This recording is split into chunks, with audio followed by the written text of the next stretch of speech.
നമസ്കാരം പ്രിയപ്പെട്ട പ്രേക്ഷകരെ, ഒരു നല്ല ദിവസം ആശംസിക്കുകയാണ്. ഇന്ന് ശബരിമല സ്വർണ്ണക്കൊള്ളയിലെ പ്രതികൾക്ക് ഏറെ നിർണായകമായ ഒരു ദിവസമാണ്. പ്രധാനപ്പെട്ട 3 പ്രതികളുടെ ജാമ്യാപേക്ഷയിൽ ഇന്ന് കോടതി തീരുമാനമെടുക്കുമെന്ന പ്രധാനപ്പെട്ട ഒരു വിവരമുണ്ട്. ഇന്നലെയാണ് നമുക്കറിയാം EDയുടെ 4 സംസ്ഥാനങ്ങളിലെ വ്യാപകമായ റെയ്ഡ് നടന്നത്.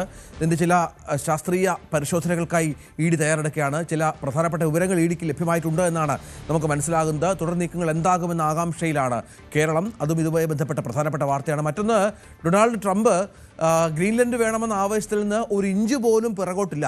ഇന്നലെ കാണിച്ച പണി എന്ന് പറഞ്ഞാൽ ട്രംപിൻ്റെ ഗ്രീൻലൻഡ് കൂടി ഉൾപ്പെടുത്തിയുള്ള ഭൂപടം ട്രംപ് പുറത്തിറക്കി എന്നുള്ളതാണ്. യൂറോപ്യൻ രാജ്യങ്ങളോടുള്ള പോര് കടുപ്പിക്കുന്ന പശ്ചാത്തലം കൂടി ട്രംപിൻ്റെ ഭാഗത്തുനിന്നുണ്ട്. ഇതിനടക്കം ദേശീയ തലത്തിലുള്ള ഇൻ്റർനാഷണൽ ലെവലിലുള്ള നിരവധി വാർത്തകൾ ഈ രാവിലെയിൽ ഉണ്ടാകും. വളരെ പെട്ടെന്ന് നമുക്ക് തലക്കെട്ടുകൾ കാണാം. ശബരിമല സ്വർണ്ണക്കൊള്ളയിലെ 3 സംസ്ഥാനങ്ങളിൽ നടത്തിയ റെയ്ഡിലെ വിവരങ്ങൾ ക്രോഡീകരിക്കാൻ ED. പിടിച്ചെടുത്ത ഇലക്ട്രോണിക് ഉപകരണങ്ങൾ ശാസ്ത്രീയ പരിശോധനയ്ക്ക് അയക്കും. അന്വേഷണത്തിന്റെ അടുത്ത ഘട്ടം ഉടൻ.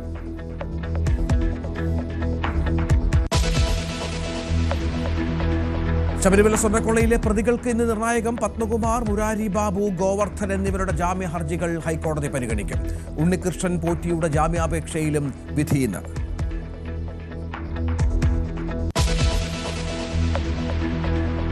NSSുമായുള്ള ഐക്യം ചർച്ച ചെയ്യാൻ SNDPയുടെ നിർണായക യോഗം ഇന്ന് ആലപ്പുഴയിൽ. തുഷാർ വെള്ളാപ്പള്ളി ഉൾപ്പെടെയുള്ളവർ പങ്കെടുക്കും. യോഗം രാവിലെ 10 മണിക്ക്.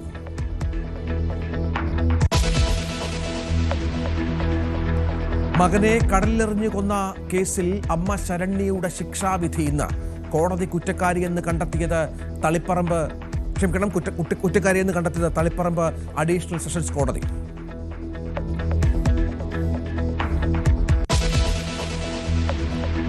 ഗോവിന്ദപുരം സ്വദേശി ദീപക് ആത്മഹത്യ ചെയ്ത സംഭവത്തിൽ ഇന്ന് ബസ് ജീവനക്കാരുടെ മൊഴി രേഖപ്പെടുത്തും. ബസ്സിലെ CCTV ദൃശ്യങ്ങൾ ശേഖരിച്ച് അന്വേഷണ സംഘം. കുറ്റാരോപിതയായ ഷിംജിത ഒളിവിൽ. മുൻകൂർ ജാമ്യത്തിന് ശ്രമങ്ങൾ തുടങ്ങി.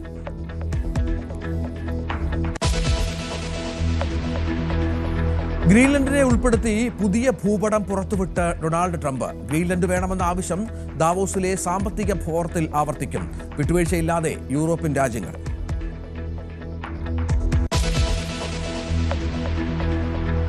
ഇന്ത്യ ന്യൂസിലൻഡ് 2020 പരമ്പരയ്ക്ക് ഇന്ന് തുടക്കം. സഞ്ജു ഓപ്പണറാകും.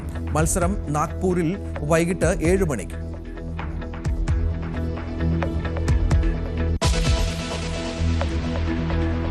വിശദമായ വാർത്തകളിലേക്ക് തന്നെ പോകാം.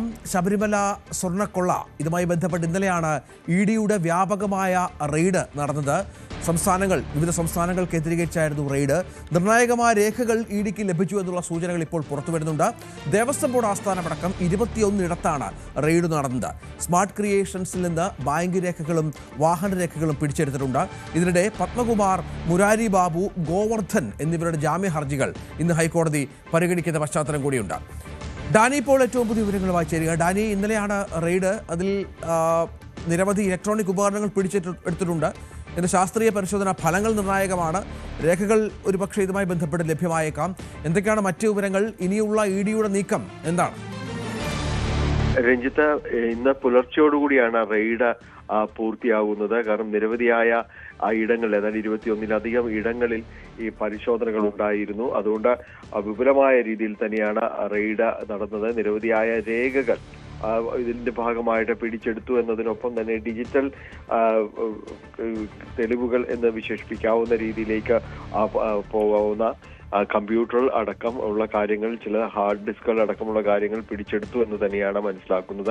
ദേവസ്വം ബോർഡ് ആസ്ഥാനത്ത് നിന്നും ഇതുപോലെ തന്നെ രേഖകളെല്ലാം തന്നെ പിടിച്ചെടുത്തിട്ടുണ്ട്. മറ്റിടങ്ങളിൽ, അതായത് ഈ പ്രതിപ്പട്ടികയിലുള്ള പേരുകളിൽ ഉള്ളവരുടെ ഓഫീസുകൾ, വസ്തുക്കൾ തുടങ്ങിയയിടങ്ങളിലെല്ലാം തന്നെ പരിശോധനകൾ എല്ലാം ഊർജിതമായിട്ട് ഇന്നലെ നടന്നിരുന്നു. ED രജിസ്റ്റർ ചെയ്തിരിക്കുന്ന ഒരു കള്ളപ്പണ കേസ് എന്ന രീതിയിലുള്ള ഒരു അന്വേഷണം എന്നതാണ് ED നടത്തുന്നത്. ഇതിലെ സ്ഥാപനങ്ങൾ സ്ഥാപനങ്ങളടക്കം ഉൾപ്പെട്ടിട്ടുണ്ട്. 8ഓളം സ്ഥാപനങ്ങളടക്കം ഇതിൽ ഉൾപ്പെട്ടിട്ടുണ്ട്. അങ്ങനെയുള്ള ഇടങ്ങളിലെല്ലാം തന്നെ പരിശോധന നടക്കുകയും ചെയ്തു. പ്രധാനമായും തന്നെ ഈ SIT പരിശോധനയ്ക്ക് പുറമെ, SIT നേരത്തെ നടത്തിയ നീക്കങ്ങൾക്ക് പുറമെ ഇതിൽ ഇവരുമായി നേരിട്ട് ബന്ധമുള്ളവരും അതോടൊപ്പം തന്നെ പരോക്ഷമായി ബന്ധമുള്ള സംശയിക്കപ്പെടുന്ന ചില സ്ഥാപനങ്ങളും വ്യക്തികളും ഇതെല്ലാം തന്നെയും ഈ പരിശോധനയിൽ ഉൾപ്പെട്ടിരുന്നു എന്നത് തന്നെയാണ് ഇതിൽ ഏറ്റവും പറയേണ്ടത്. ഇതിൽ കൊച്ചിയിലെയും അതോടൊപ്പം തന്നെ കർണാടക, അതോടൊപ്പം തമിഴ്നാട് എന്നിവിടങ്ങളിലുള്ള ഉദ്യോഗസ്ഥരടക്കം ഇതിന്റെ പങ്കാളിത്തം ഉണ്ടായിരുന്നു. ഈ റെയ്ഡിലടക്കം ഉണ്ടായിരുന്നു. ഇനിയിപ്പോൾ അടുത്ത ഘട്ടമെന്ന് പറയുന്നത് ഈ വിവരങ്ങൾ, അത് വളരെ പെട്ടെന്ന് ഈ സൂക്ഷ്മ പരിശോധനകൾ അടക്കമുള്ള കാര്യങ്ങൾ പൂർത്തിയാക്കുക എന്ന രീതിയിലേക്കാണ് പോകുന്നത്. ഈ ലഭിച്ച വിവരങ്ങളുടെ ഏതാണ്ട് ഒരു ക്രോഡീകരണം, കാരണം ഒരു പൊതുവായ നിർദ്ദേശം അടക്കമുള്ള കാര്യങ്ങൾ ഈ കാര്യങ്ങളിൽ ഉണ്ടായിരുന്നു. പിടിച്ചെടുത്ത രേഖകളുടെ സ്വഭാവം എന്തായിരിക്കും എന്നതടക്കമുള്ള കാര്യങ്ങൾ നോക്കുക എന്നതടക്കം നിർദ്ദേശങ്ങൾ നൽകിയിരുന്നു. അപ്പോൾ ഈ ഇവിടങ്ങളിൽ നിന്ന് പിടിച്ചെടുത്ത രേഖകൾ, ഓരോ സ്ഥലങ്ങളിൽ നിന്ന് കണ്ടെടുത്ത രേഖകൾ, ഒപ്പം തന്നെ ഡിജിറ്റൽ ഹാർഡ് ഡിസ്കുകൾ, ഇതെല്ലാം തന്നെ സൂക്ഷ്മമായ പരിശോധനകൾ നടത്തുക. ഇതിനുശേഷം മറ്റ് നടപടികളിലേക്ക്, അതായത് ഇപ്പോൾ മറ്റ് പ്രതികളുണ്ട്, ഏതാണ്ട് 11 പേരുടെ അറസ്റ്റോളം രേഖപ്പെടുത്തിയിട്ടുണ്ട്. അതെല്ലാം തന്നെ കൊല്ലം സെഷൻസ് കോടതിയുടെ പരിധിയിൽ വരുന്നതാണ്. അപ്പോൾ തുടർ നടപടികൾക്ക് കോടതിയുടെ അനുമതി കൂടി വേണ്ട ഒരു രീതിയിലായിരിക്കും മുന്നോട്ട് പോക്ക് നടക്കുക. കാരണം അറസ്റ്റ് അടക്കമുള്ള നടപടികളിലോ അല്ലെങ്കിൽ വീണ്ടുമുള്ള ചോദ്യം ചെയ്യലടക്കമുള്ള കാര്യങ്ങളിലേക്ക് പോകണമെങ്കിൽ അതിന് കോടതിയുടെ കൂടി അനുമതി വേണ്ടി വരും. കാരണം പലരെയും തന്നെ ഈ കേസുമായി ബന്ധപ്പെട്ട് പലരെയും തന്നെ അറസ്റ്റ് ചെയ്യപ്പെട്ടു. കൂടുതൽ പേര്, അതായത് ഈ ലിസ്റ്റിൽ പെടാത്ത SITയുടെ ലിസ്റ്റിലോ അല്ലെങ്കിൽ അവരുടെ നീക്കങ്ങളിലോ പെടാത്തവരുണ്ടെങ്കിൽ അവിടേക്ക് ഇടിക്ക് നേരിട്ട് കടന്നു ചെല്ലാനായിട്ട് സാധിക്കുകയും ചെയ്യും. പക്ഷെ ഇത് കോടതിയിലടക്കം ഈ കേസ് മുന്നോട്ട് പോകുന്നത് കൊണ്ട് തന്നെ സ്വാഭാവികമായും നടപടികൾ കോടതിയെ കൂടി അറിയിച്ചുകൊണ്ട് തന്നെയായിരിക്കും മുന്നോട്ട് പോവുക. ഏതായാലും നിരവധിയായ രേഖകൾ പിടിച്ചെടുത്തിട്ടുണ്ട്. അതിന്റെ എല്ലാം തന്നെ സൂക്ഷ്മമായ പരിശോധനകളടക്കമുള്ള കാര്യങ്ങൾ നടക്കേണ്ടതുണ്ട്. അതിനുശേഷമായിരിക്കും അടുത്ത നടപടികളിലേക്ക് നീങ്ങുക. ED ഇപ്പോൾ ഈ സമീപകാലത്ത് നടത്തിയ റെയ്ഡുകളിൽ ഒരുപക്ഷെ ഏറ്റവും പ്രധാനപ്പെട്ടതും ഏറ്റവും വിപുലമായ ഒരുക്കങ്ങളോടുകൂടിയും നടത്തിയ ഒരു പരിശോധന എന്ന രീതിയിൽ തന്നെയാണ് ED ഇതിനെ കാണുന്നത്.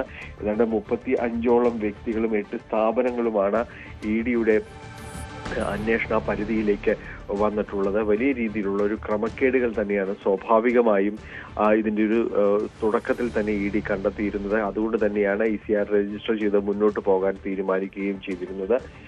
ഈ കാര്യങ്ങളിൽ അവർക്ക് ലഭിച്ച വിവരങ്ങൾ, അതിന്റെ അടിസ്ഥാനത്തിലാണ് പിന്നീട് റെയ്ഡിലേക്ക് കടക്കുകയും ചെയ്തത്. വലിയ രീതിയിലുള്ള ഒരു ക്രമക്കേടുകൾ, പ്രത്യേകിച്ച് ഈ ശബരിമലയുടെ ഇടപാടുകൾ സംബന്ധിച്ച് അവിടെ നടത്തിയ ഈ നിർമ്മാണ പ്രവർത്തനങ്ങൾ അടക്കമുള്ള കാര്യങ്ങൾ, ഇതിലെല്ലാം തന്നെ ഗുരുതരമായ ക്രമക്കേടുകൾ അടക്കം വന്നിട്ടുണ്ട് എന്ന രീതിയിൽ തന്നെയാണ് നിലവിൽ ലഭ്യമായിരിക്കുന്ന ഈ റെയ്ഡ്. ഇന്നലെ പ്രധാനപ്പെട്ട കേന്ദ്രങ്ങൾ ഉണ്ടായിരുന്നു. സ്മാർട്ട് ക്രിയേഷൻസിൽ നിന്ന് രേഖകളടക്കം പിടിച്ചെടുത്തുവെന്ന വിവരം കൂടി ഘട്ടത്തിൽ പുറത്തു വരുന്നുണ്ട്. ഡാനി ഇപ്പോൾ വിവരങ്ങൾ പങ്കുവെക്കുകയായിരുന്നു. മറ്റൊന്ന് വാർത്ത എന്ന് പറയുന്നത്, ഇന്ന് ഈ പ്രതികളുടെ ജാമ്യാപേക്ഷ പരിഗണനയ്ക്ക് വരുന്ന ഒരു പശ്ചാത്തലം കൂടിയുണ്ട്. അതും പ്രധാനപ്പെട്ട ഒന്നാണ്. അതിന്റെ വിശദാംശങ്ങളൊന്ന് പങ്കുവെക്കാമോ ഡാനി? കഴിഞ്ഞ ദിവസങ്ങളിലെല്ലാം തന്നെ ഈ ജാമ്യാപേക്ഷകൾ പരിഗണിക്കപ്പെടുമ്പോൾ തന്നെ SITയുടെ റിപ്പോർട്ടുകൾ അടക്കം ഈ കേസുമായി ബന്ധപ്പെട്ടുകൊണ്ട് കോടതി ആരാഞ്ഞിരുന്നു. ഇതിൽ നിലവിലുള്ള ഒരു മുന്നോട്ട് പോക്കിൽ ഇവരുടെ ഇടപാടുകൾ സംബന്ധിയായ കാര്യങ്ങളിൽ എന്താണ് മറുപടി നൽകാനുള്ളത് എന്നതടക്കമുള്ള കാര്യങ്ങൾ ചോദിച്ചിരുന്നു. അതുകൊണ്ട് തന്നെയാണ് ആ ഘട്ടത്തിൽ ഇതുമായി ബന്ധപ്പെട്ടുകൊണ്ട് ഈ വാദം നടക്കുകയും എല്ലാം തന്നെ ചെയ്തത്. അതോടൊപ്പം ഇതിനിടയിൽ തന്നെ ഈ ഒരു ഇടക്കാല പുരോഗതി റിപ്പോർട്ട് അടക്കം കോടതിക്ക് മുന്നിലേക്ക് വരികയും ചെയ്തിരുന്നു. ഈ കാര്യങ്ങളെല്ലാം തന്നെ കോടതി ഇക്കുറിയും അത് പരിഗണിക്കുകയും ചെയ്യുന്നു. നേരത്തെ ഇതിൽ ഇവർ പറഞ്ഞിരുന്നത് അറസ്റ്റ് നിയമവിരുദ്ധമാണ് എന്നതടക്കമുള്ള കാര്യങ്ങൾ ഇതിൽ ചൂണ്ടിക്കാണിച്ചിരുന്നു. ഇതിൽ തങ്ങൾക്കെതിരെ ഉന്നയിക്കുന്ന വാദങ്ങൾ നിലനിൽക്കുന്നതല്ല എന്നതടക്കമുള്ള കാര്യങ്ങൾ പറഞ്ഞിരുന്നു. പ്രത്യേകിച്ച് ഇതിൽ 12ാം പ്രതിയായിരുന്ന പങ്കജ് ഭണ്ഡാരി അടക്കമുള്ളവരാണ് ഈ കാര്യങ്ങൾ ചൂണ്ടിക്കാണിച്ചത്. അറസ്റ്റ് ചെയ്തത് മതിയായ കാരണങ്ങൾ ഇല്ല, അത് അറിയിക്കാതെയാണ് എന്നതടക്കമുള്ള കാര്യങ്ങൾ പറഞ്ഞത്. അപ്പോഴാണ് ഈ ജസ്റ്റിസ് ബദറുദ്ദീൻ അധ്യക്ഷനായ ബെഞ്ച് SITയുടെ പ്രത്യേക അന്വേഷണ റിപ്പോർട്ട് ഇതിൽ എവിടം വരെ ആയി എന്നതടക്കമുള്ള കാര്യങ്ങൾ ചോദിക്കുകയും ചെയ്തിരുന്നത്. ഏതായാലും വലിയ രീതിയിൽ പരാമർശങ്ങൾ കേട്ട ഈ കേസിലാണ് ഇന്നിപ്പോൾ ഹൈക്കോടതിക്ക് മുൻപായി ഈ കേസ് പരിഗണിക്കുകയും ചെയ്തത്. നേരത്തെ ഉണ്ണികൃഷ്ണൻ പോറ്റിക്ക് എതിരെയും എല്ലാം തന്നെ രൂക്ഷമായ വിമർശനം ആ ഘട്ടത്തിൽ തന്നെ നടത്തിയിരുന്നു. പത്മകുമാർ ഇവരെല്ലാം തന്നെ ഈ കേസുമായി ബന്ധപ്പെട്ടുകൊണ്ട് പരാമർശിക്കപ്പെടുകയും എല്ലാം തന്നെ ചെയ്തിരുന്നു. ഏതായാലും കേസ് വീണ്ടും പരിഗണനയ്ക്ക് വരികയാണ്. ഇതിൽ 3 പ്രതികൾ, പ്രധാനപ്പെട്ട പ്രതികളെ പത്മകുമാർ, ബി മുരാരി ബാബു, നാഗഗോവിന്ദൻ എന്നിവരുടെ ജാമ്യാപേക്ഷയിൽ ഒരുമിച്ചാണ് ഇതിൽ വാദം കേൾക്കുന്നത്. തീർച്ചയായും ഡാനി ഇപ്പോൾ വിവരങ്ങൾ പങ്കുവച്ചു. മറ്റൊന്ന്, ഇത് ശബരിമല സ്വർണ്ണക്കൊള്ളയുമായി ബന്ധപ്പെട്ട ദ്വാരപാലക കേസിൽ മുഖ്യപ്രതി ഉണ്ണികൃഷ്ണൻ പോറ്റിയുടെ ജാമ്യാപേക്ഷയിലും ഇന്ന് വിധി പറയുന്നുണ്ട്. അറസ്റ്റിലായി 90 ദിവസം കഴിഞ്ഞിട്ടും SIT കുറ്റപത്രം സമർപ്പിക്കാത്ത സാഹചര്യത്തിൽ സ്വാഭാവിക ജാമ്യം വേണമെന്നാവശ്യപ്പെട്ടാണ് ഹർജി സമർപ്പിച്ചിരിക്കുന്നത്. കൊല്ലം വിജിലൻസ് കോടതിയാണ് പരിഗണിക്കുന്നത്. വിനീഷ് വിവരങ്ങളുമായി ചേരും. വിനീഷ്, നേരത്തെ നിയമപരമായി ഉണ്ണികൃഷ്ണൻ പോറ്റിക്ക് സ്വാഭാവിക ജാമ്യത്തിന് അർഹതയുണ്ട് എന്നാണ് വാദം. കാരണം SITയുടെ ഭാഗത്ത് അത്തരമൊരു വീഴ്ച സംഭവിച്ചിട്ടുണ്ട്, കുറ്റപത്രം സമർപ്പിച്ചിട്ടില്ല. എന്തായിരുന്നു വാദങ്ങൾ? അതിന് എതിർവാദമായി SIT കോടതി ധരിപ്പിക്കാൻ ശ്രമിച്ചത് എന്തൊക്കെയാണ്? തീർച്ചയായും രഞ്ജിത്ത്, ഒക്ടോബർ 17-നാണ് ഉണ്ണികൃഷ്ണൻ പോറ്റിയെ പ്രത്യേക അന്വേഷണ സംഘം മാർച്ച് ചെയ്യുന്നത്. എന്നാൽ 90 ദിവസം കഴിഞ്ഞിട്ടും കോടതിയിൽ കുറ്റപത്രം സമർപ്പിക്കാൻ SITക്ക് സാധിച്ചിരുന്നില്ല. ഇത് ചൂണ്ടിക്കാട്ടിയാണ് സ്വാഭാവിക ജാമ്യം അനുവദിക്കണമെന്ന് പ്രതിഭാഗം കോടതിയെ അറിയിച്ചത്. എന്നാൽ പ്രതിക്ക് ജാമ്യം അനുവദിക്കുകയാണെങ്കിൽ കർശന ഉപാധികളോടെ ആയിരിക്കണമെന്നാണ് പ്രോസിക്യൂഷൻ വാദിച്ചത്. പത്തനംതിട്ട ജില്ലയിലോ കേരളത്തിന് പുറത്തോ പോകാൻ പാടില്ല, ആഴ്ചയിൽ 2 പ്രാവശ്യം പ്രത്യേക അന്വേഷണ സംഘത്തിന് മുന്നിൽ ഹാജരാകണം തുടങ്ങിയ നിർദ്ദേശങ്ങളാണ് പ്രോസിക്യൂഷൻ മുന്നോട്ട് വെച്ചത്. ഈ വാദങ്ങളെല്ലാം കൊല്ലം വിജിലൻസ് കോടതിയിൽ ഇന്നലെയാണ് നടന്നത്. വിശദമായ വാദം കേട്ട കോടതി വിധി പറയുന്നതിനായി ഇന്നേക്ക് മാറ്റുകയായിരുന്നു. എന്തായാലും നിലവിൽ ദ്വാരപാലക, കട്ടളപ്പള്ളി എന്നീ 2 കേസുകളാണ് പോറ്റിക്കെതിരെ ഉള്ളത്. ഇതിൽ ദ്വാരപാലക കേസിലാണ് ജാമ്യം ലഭിക്കാൻ സാധ്യത. ഒരുപക്ഷെ ജാമ്യം ലഭിക്കുകയാണെങ്കിൽ മറ്റൊരു കേസ് കൂടി നിലവിലുണ്ടായതിനാൽ പോറ്റിക്ക് പുറത്തിറങ്ങാൻ സാധിക്കില്ല എന്നുകൂടിയുണ്ട്. മുൻപും ഉണ്ണികൃഷ്ണൻ പോറ്റി ജാമ്യത്തിനായി ഹർജികൾ സമർപ്പിച്ചിരുന്നു. അതെല്ലാം തന്നെ വിജിലൻസ് കോടതി തള്ളിയ സാഹചര്യമായിരുന്നു ഉണ്ടായിരുന്നത്. അതേസമയം കണ്ഠര് രാജികൾക്കായുള്ള SIT കസ്റ്റഡി അപേക്ഷ സമർപ്പിച്ചിരുന്നു. അത് നാളെ പരിഗണിക്കുമെന്ന് നമുക്ക് അറിയാൻ കഴിയുന്നുണ്ട്. എന്തായാലും ഇന്ന് കൊല്ലം വിജിലൻസ് കോടതിയിൽ ഉണ്ണികൃഷ്ണൻ പോറ്റിയുടെ ദ്വാരപാലക കേസിൽ ജാമ്യ ഹർജിയിൽ വിധി പറയും. ശരി വിനീഷ്. മറ്റൊരു പ്രധാനപ്പെട്ട വാർത്ത രാഹുൽ മാങ്കൂട്ടത്തിലുമായി ബന്ധപ്പെട്ടാണ്. നമുക്കറിയാം, രാഹുൽ മാങ്കൂട്ടത്തിൽ പ്രതിയായ 3 കേസുകളുണ്ട്, 3 ബലാത്സംഗ കേസുകളുണ്ട്. ഇതിൽ ആദ്യ കേസിൽ ഇയാൾക്ക് മുൻകൂർ ജാമ്യം ലഭിച്ച കേസാണ്. മുൻകൂർ ജാമ്യാപേക്ഷ ഇതുമായി ബന്ധപ്പെട്ട് മറ്റു ചില ആദ്യ ബലാത്സംഗ കേസിൽ മറ്റു ചില മുൻകൂർ ജാമ്യാപേക്ഷ ഹൈക്കോടതി ഇന്ന് പരിഗണിക്കുന്നുണ്ട്. മുൻകൂർ ജാമ്യം നിഷേധിച്ച തിരുവനന്തപുരം പ്രിൻസിപ്പൽ സെഷൻസ് കോടതി വിധിക്കെതിരെ നൽകിയ അപ്പീലിലാണ് സിംഗിൾ ബെഞ്ച് പരിഗണിക്കുന്നത്. 3ാം ബലാത്സംഗ കേസിൽ രാഹുൽ അറസ്റ്റിലായ വിവരമടക്കം മുൻകൂർ ജാമ്യാപേക്ഷയെ എതിർത്തുകൊണ്ട് പ്രത്യേക അന്വേഷണ സംഘം ഹൈക്കോടതിയിൽ വിശദമായ റിപ്പോർട്ട് നൽകിയിട്ടുണ്ട്. ഡാനി ഇപ്പോൾ വിവരങ്ങളുമായി ചേരുക. ഡാനി, വിശദാംശങ്ങൾ.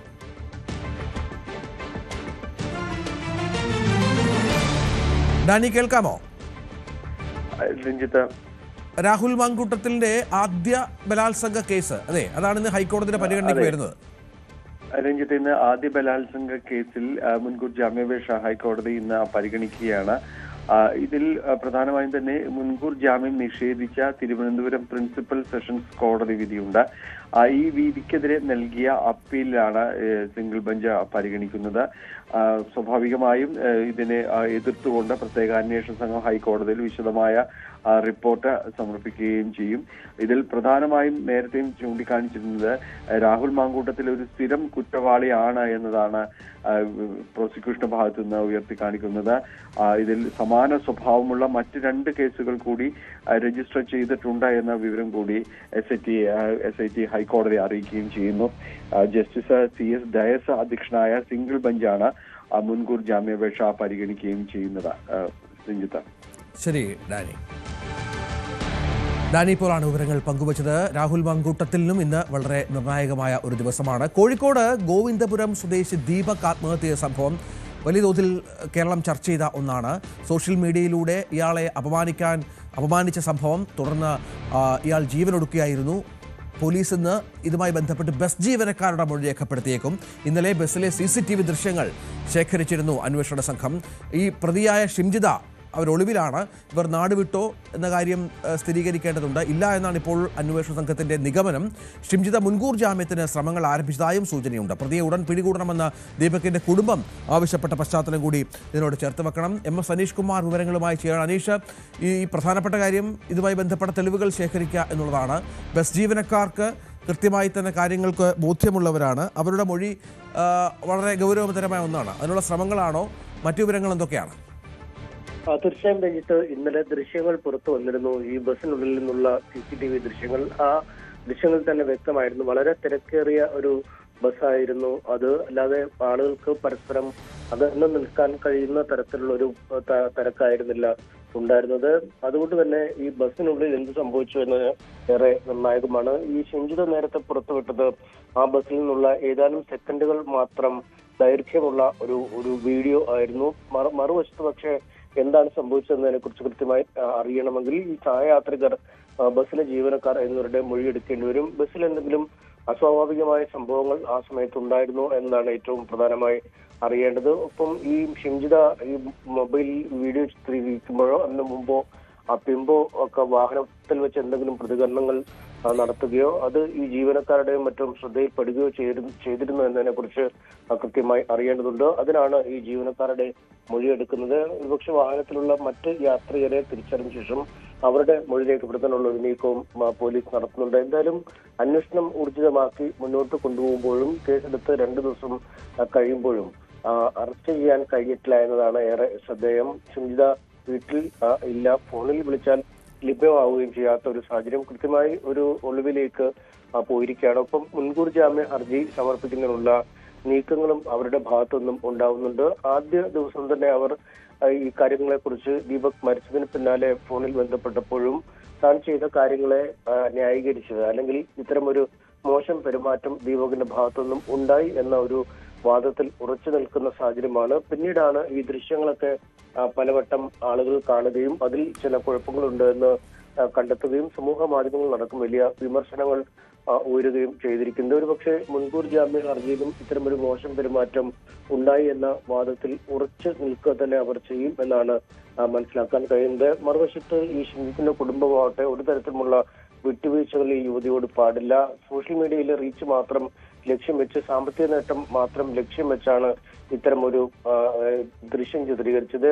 ഒരു തരത്തിലുള്ള മോശം പെരുമാറ്റം ദീപകിന്റെ ഭാഗത്തൊന്നും ഉണ്ടായില്ല എന്നാണ് അവർ പറയുകയും ചെയ്യുന്നത്. പുറത്തു വന്ന ദൃശ്യങ്ങളിൽ തന്നെ വളരെ പ്രസന്നയായി നിൽക്കുന്ന, അല്ലെങ്കിൽ അത്തരത്തിലൊരു വീഡിയോ ചിത്രീകരണം നടത്തുന്ന ആളെയാണ് കണ്ടത്. സാധാരണഗതിയിൽ വാഹനങ്ങളിൽ വെച്ചും മറ്റുമൊക്കെ, അല്ലെങ്കിൽ പൊതുഗതാഗത സംവിധാനത്തിൽ മറ്റുമൊക്കെ എന്തെങ്കിലും പ്രശ്നങ്ങൾ ഉണ്ടായാൽ അത് സഹയാത്രികരുടെയോ അല്ലെങ്കിൽ ജീവനക്കാരുടെയോ ശ്രദ്ധയിൽപ്പെടുത്തുക, അല്ലെങ്കിൽ പോലീസിനെ വിവരം അറിയിക്കുക തുടങ്ങിയ പലതരത്തിലുള്ള മാർഗങ്ങൾ ചെയ്യേണ്ടതുണ്ട്. ഇതിനൊക്കെ ശേഷമാകും ഒരുപക്ഷെ ഈ ദൃശ്യങ്ങൾ പോലുള്ള കാര്യങ്ങൾ പുറത്തു വിടേണ്ടത്. പക്ഷെ ഇതൊന്നും ചെയ്യാതെ ആ ദൃശ്യങ്ങൾ ചിത്രീകരിക്കും, അതിൽ നിന്ന് അടർത്തിയെടുത്തൊരു ഭാഗം മാത്രം പുറത്തുവിടുകയുമാണ് ചെയ്തിരിക്കുന്നത്. ഷിംജിതയുടെ ഫോൺ പരിശോധിച്ചാലാവും ഇതിന്റെ ഒരു കൃത്യമായ ചിത്രം ലഭിക്കുക. കാരണം എത്രമാത്രം ദൈർഘ്യമുള്ള വീഡിയോ ആണ് ഇവർ പകർത്തിയിരുന്നത്. അതിൽ എന്തെങ്കിലും എഡിറ്റിങ്ങിലോ അല്ലെങ്കിൽ ഈ സ്ലോ മോഷൻ പോലുള്ള ഇതിൽ ആക്കിയോ എന്ന അടക്കമുള്ള കാര്യങ്ങളൊക്കെ പരിശോധിക്കേണ്ടതുണ്ട്. എന്തായാലും അവരുടെ ഫോൺ ഇനിയും കണ്ടെടുക്കാൻ കഴിഞ്ഞിട്ടില്ല. ഷിംജിതയെ കസ്റ്റഡിയിലെടുത്താൽ മാത്രമാവും ഈ കേസിന്റെ ബാക്കി നടപടിക്രമങ്ങൾ മുന്നോട്ട് നീങ്ങുക. രഞ്ജിത്ത്. ശരി അനീഷ. മറ്റു വാർത്തയിലേക്ക്. 10ാം ക്ലാസ് വിദ്യാർത്ഥിയെ തൂങ്ങി മരിച്ച നിലയിൽ കണ്ടെത്തി. തിരുവനന്തപുരം ബാലരാമപുരത്താണ് സംഭവം.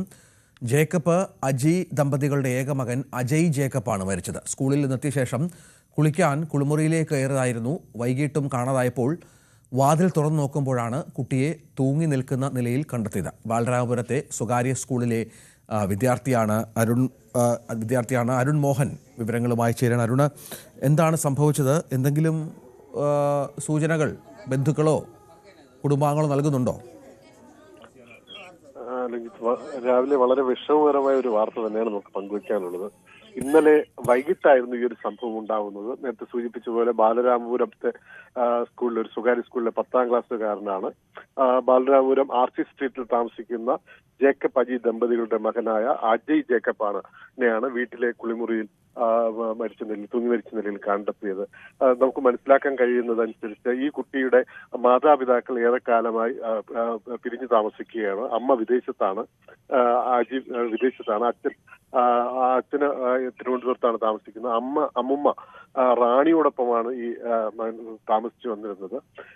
ഈ പഠനത്തിൽ അല്പം പുറകോട്ടാണ് എന്ന് പറഞ്ഞ് കഴിഞ്ഞ 3 മാസം മുമ്പ് ഇദ്ദേഹം വീട് വിട്ടുപോയൊരു പശ്ചാത്തലം ഉണ്ടായിരുന്നു. അന്ന് പരാതിയെ തുടർന്ന് വിഴിഞ്ഞത്ത് നിന്ന് പോലീസ് ബാലരാമപുരം പോലീസ് കണ്ടെത്തി തിരികെ ഏൽപ്പിച്ച ഒരു പശ്ചാത്തലം ഉണ്ടായിരുന്നു. ഒപ്പം ഈ വീട്ടിലെ സാഹചര്യങ്ങൾ കൊണ്ട് അമിതമായ ചില കൂട്ടുകെട്ടുകൾ കുട്ടിക്ക് ഉണ്ടായിരുന്നതിൽ ഇത് വീട്ടുകാരും ഒപ്പം സ്കൂൾ അധികൃതരും ശാസിച്ചിരുന്ന ഒരു പശ്ചാത്തലം ഉണ്ടായിരുന്നു. ഇതിലൊക്കെ ഒരുപക്ഷെ മനംനൊന്തായിരിക്കാം ഈ ഇത്തരത്തിലൊരു കൃത്യം ചെയ്തതെന്നുള്ളതാണ് ഒരു പ്രാഥമിക വിവരത്തിൽ പോലീസ് എത്തിയിരിക്കുന്നത്. എന്തായാലും അന്വേഷണം തുടരുകയാണ്. ഇപ്പോൾ മൃതദേഹം നെയ്യാറ്റിൻകരയിലെ സ്വകാര്യ ആശുപത്രി മോർച്ചറിലാണുള്ളത്. ഇന്നലെ സ്കൂൾ വിട്ട് വന്ന് കുളിക്കാൻ പോകുന്നു എന്ന് പറഞ്ഞിട്ട് ബാത്റൂമിലേക്ക് കയറുന്നു. സമയം കഴിഞ്ഞിട്ടും കാണാത്തതിനെ തുടർന്ന് ഉള്ള അമ്മൂമ്മ നോക്കിയപ്പോഴായിരുന്നു ഇത്തരത്തിൽ കാഴ്ച കാണുന്നത്. തുടർന്നായിരുന്നു ആശുപത്രിയിൽ എത്തിയെങ്കിലും മരണം സ്ഥിരീകരിക്കുന്ന ഒരു അവസ്ഥയായിരുന്നു ഉണ്ടായിരുന്നത്. രഞ്ജിത്ത്, ശരി. മറ്റു വാർത്തയിലേക്ക്. NSS ഐക്യവുമായി ബന്ധപ്പെട്ട നിലപാട് കൈക്കൊള്ളുന്നതിനുള്ള നിർണായക SNDP യോഗം ഇന്ന് ചേരുകയാണ്. ആലപ്പുഴയിലാണ് യോഗം. ഇന്ത്യ മുഴുവനുള്ള യൂണിയൻ ഭാരവാഹികൾ ഈ യോഗത്തിൽ പങ്കെടുക്കുമെന്നാണ് വിവരം. യോഗം സ്വീകരിക്കുന്ന തീരുമാനങ്ങളുടെ അടിസ്ഥാനത്തിലായിരിക്കും NSI ഉള്ള തുടർ ചർച്ചകൾ. SNDP നിലപാടിനെ NSS സ്വാഗതം ചെയ്തതോടെ വലിയ രാഷ്ട്രീയ പ്രാധാന്യമാണ് യോഗത്തിന് കൈവന്നിരിക്കുന്നത്. SNDP യോഗത്തിന് ശേഷം BDJS സംസ്ഥാന കൗൺസിലും ചേരുന്നുണ്ട്. ക്ഷമിക്കണം. ശരണ്യ സ്നേഹജൻ വിവരങ്ങളുമായി ചേരുകയാണ്. ശരണ്യ, നേരത്തെ SNDPയും NSSും ഏതാണ്ട് ഐക്യം എന്നുള്ള കാര്യത്തിൽ സ്ഥിരീകരണം നടത്തിയിരുന്നു. ഇനി തുടർ ചർച്ചകളാണ് വേണ്ടത്. ആരാദ്യം പോകും? പെരുന്നയിലേക്കാണോ ആദ്യം പോവുക, അതോ കണിച്ചുകുളങ്ങരയിലേക്കാണോ എന്നുള്ളതാണ് ഇനി കാത്തിരുന്ന് കാണേണ്ടത്. ഇന്നൊരു തീരുമാനം ആ വിഷയത്തിൽ ഉണ്ടാകുമോ?